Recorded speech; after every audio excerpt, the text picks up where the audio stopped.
Hello, and welcome to another video in the Videx MiAccess series.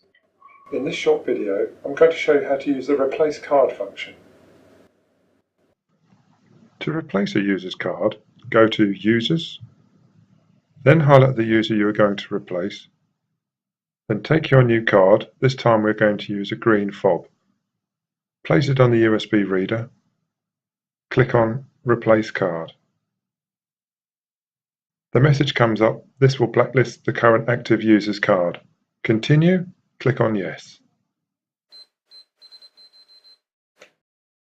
The card has been created. It is really important that the new one is presented to the readers.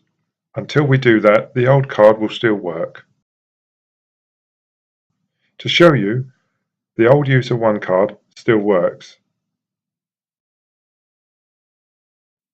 Now we present the new one. It works and sends the information to blacklist the old card.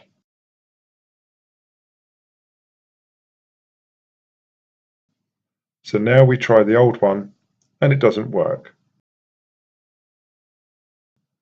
To recap, it's really important that the new fobs or cards must be presented to the readers as soon as possible.